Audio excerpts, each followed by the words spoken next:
approval rating for the president, it is at a low point of his second term. The president appears to be getting into the kind of territory that's generally very dangerous for a president looking forward to the midterm elections. Trump's defeat didn't arrive in one sudden moment. Instead, it unfolded across three fronts: on the global stage, inside the halls of Congress, and finally at the United States Supreme Court. It began at the APEC summit in South Korea, where Prime Minister Mark Carney made it clear that Canada would not quietly accept Washington's tariff aggression. It continued when members of Congress, both Republican and Democrat, openly challenged Trump's escalating trade war. And it culminated when Supreme Court justices questioned whether Trump ever had the legal authority to impose those sweeping emergency tariffs in the first place. Taken together, these events form a rare alignment, a moment when Trump's political strength weakens just as Canada steps into a period of renewed confidence and ambition. In other words, Trump's triple defeat opens a window that Canada has not seen in years. The sequence began in late October at the APEC summit in Gyeongju, South Korea. While President Trump arrived with pressure tactics and tariff threats, Carney arrived with poise, intention, and a strategic message. Canada will diversify, Canada will build, and Canada will no longer rely on a single partner for its prosperity. His meetings with President Xi Jinping of China and leaders across Asia signaled a serious shift. Carney spoke about hinge moments in history, moments where nations either rise to shape their future or fall behind, waiting for others to decide it for them. He then unveiled a plan rooted in confidence and urgency, a $1 trillion investment blueprint to rebuild Canadian infrastructure, expand clean energy, accelerate housing construction, and push Canada into the ranks of global middle power leadership. Soon after APEC, attention turned back to Washington, where Trump faced something he rarely experiences: bipartisan resistance. Senators from both parties warned that Trump's tariff campaign was raising prices for American families, damaging cross-border supply chains, and hurting U.S. farmers who depend on access to the Canadian market. For the first time in Trump's second term, lawmakers publicly questioned whether his tariff-first approach was sustainable or even economically defensible. It's a congressional power, not a presidential power, to tax. And you want to say tariffs are not taxes, but that's exactly what they are. They're generating money from American citizens, revenue. This political shift didn't eliminate Trump's policies overnight, but it weakened the foundation that allowed him to pressure allies. When Congress begins to distance itself from the White House, the leverage that once made Washington intimidating becomes far less reliable. And then came the most dramatic development of all. On November 5, 2025, the U.S. Supreme Court heard arguments on whether President Trump could legally impose tariffs using the 1977 International Emergency Economic Powers Act. Almost immediately, justices on both ideological sides pressed the Trump administration's lawyer on the limits of presidential power. Justice Sotomayor emphasized that taxing authority belongs to Congress, not the president. Chief Justice Roberts questioned why the statute did not actually mention tariffs. Justice Gorsuch warned that once Congress hands power to the president without limits, it becomes a one-way ratchet that Congress can never reverse.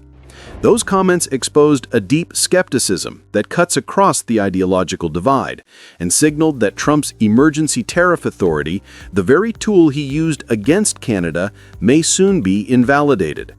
If the court rules against Trump, his signature trade weapon disappears, and for Canada, the balance of power shifts.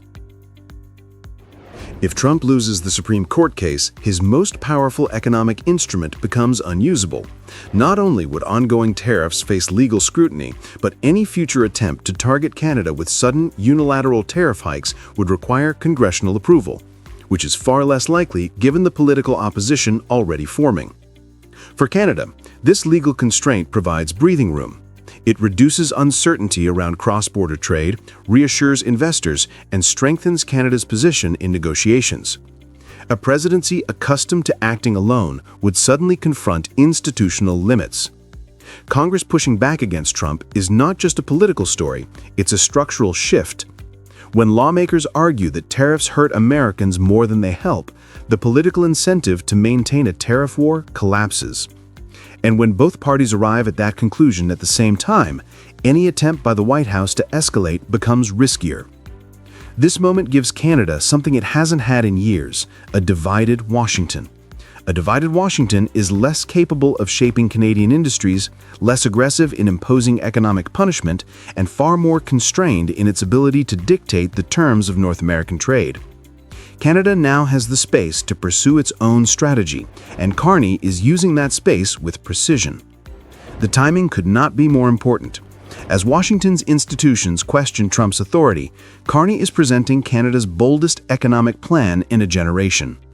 The budget he rolled out, infused with infrastructure expansion, clean energy investment, advanced manufacturing, and aggressive housing construction, is designed not merely to offset the 1.8% GDP hit caused by U.S. tariffs, but to push Canada into a new phase of growth.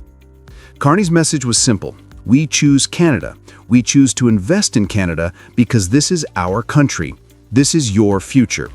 He wasn't just announcing a budget, he was declaring a philosophy, one rooted in national self-reliance and a belief that Canada's economic destiny cannot be tied to the decisions of a single neighbor. The combined effect of APEC, congressional backlash, and the Supreme Court's skepticism marks a rare geopolitical moment. Canada is asserting itself independently, while the United States faces internal constraints. Carney's outreach to Asia, reinforced by new partnerships with South Korea, Japan, and China, is reshaping Canada's long-term orientation. For decades, Canada's economy was built on a simple assumption: stability in Washington meant stability in Ottawa. But the world of 2025 is different. Supply chains are shifting, alliances are evolving, and unpredictability in U.S. politics has forced Canada to pivot. Trump's weakening position only accelerates that pivot. The window for Canada is not just about avoiding harm, it's about claiming opportunity. The global economy is being rewired, and for the first time in years, Canada is moving decisively rather than reactively. A tariff on Canada is a tax on Americans. Now, while we can't control what the U.S. does, we can decide what happens here. This is Canada, and we can build the future we want for ourselves. Trump's triple defeat came not from a single opponent, but from the convergence of institutions, the courts, Congress, and international partners, all pushing back at once. And as the United States hesitates, Canada rises. Carney has outlined a long-term vision. International partners are responding, and domestic investment is finally being framed as a tool of national strength rather than political caution. But windows don't stay open forever. The question now is whether Canada will seize this moment to redefine its role on the world stage, or step back and allow Washington's internal storms to shape Canada's future once again. The choice, as Carney said, belongs to Canadians. The diplomatic relationship between Canada and China appears to be on the mend after years of strain and a more recent escalation in trade tensions, with both Ottawa and Beijing agreeing to reopen communication lines, potentially paving the way for a summit between Mark Carney and Xi Jinping. Across the headlines this week, one story stands out. Canada and China are rebuilding ties after years of silence. Foreign Minister Anita Annan's visit to Beijing has reopened diplomatic channels, and both sides are now preparing for a possible summit between Prime Minister Mark Carney and President Xi Jinping. For many in Washington, this news came as a shock. Only a year ago, relations between Ottawa and Beijing were frozen, strained by disputes over canola, seafood, and the detention of Canadian citizens. Yet now, the same two nations are moving toward dialogue, trade, and cooperation. What changed? The answer lies not in Beijing, but in Washington. President Donald Trump's trade policies were meant to protect American industry and bring Canada closer under U.S. control.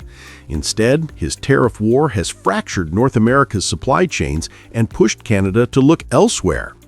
Trump's 25% import tax on medium and heavy trucks takes effect in November, adding to a long list of duties on steel, aluminum, autos, and furniture. The goal was to pressure Canada to return manufacturing jobs to U.S. soil. The result has been the opposite.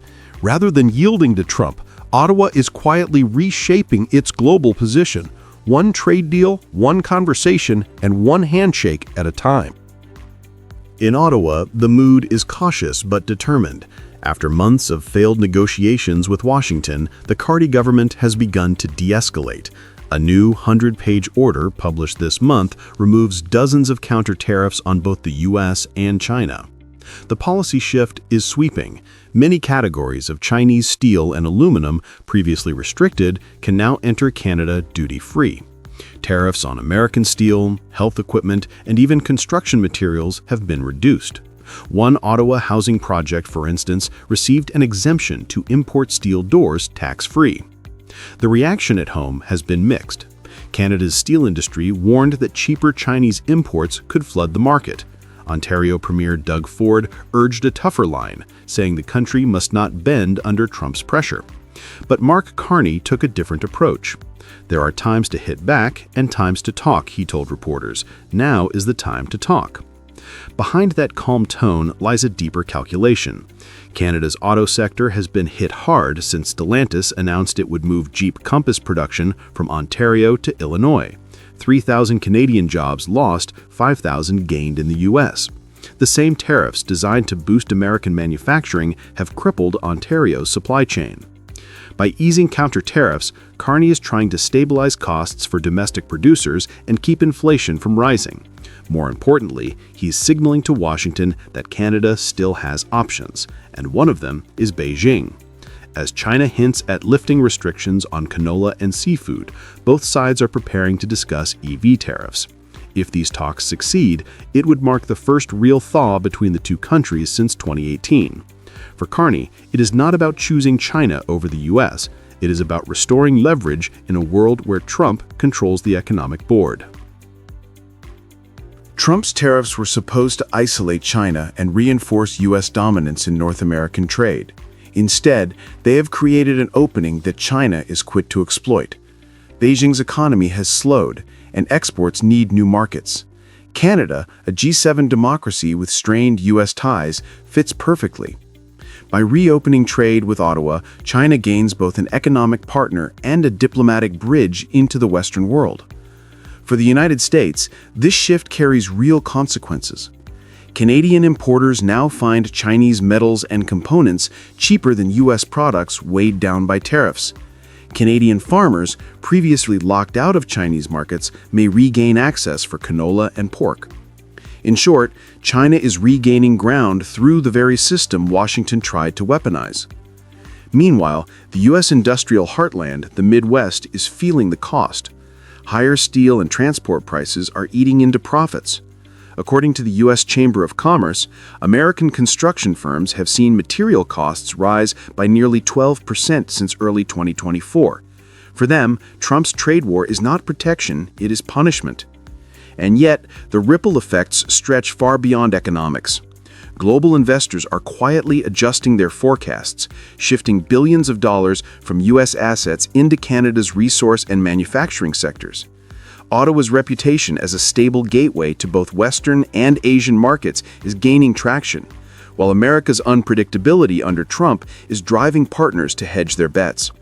Even European automakers are now eyeing joint ventures in Canada to bypass U.S. tariffs and access cheaper Chinese materials. What began as a tariff wall has become a bridge, one connecting Beijing to North America through Canadian soil. And as Ottawa reopens its doors to Chinese trade, American exporters risk losing a loyal customer.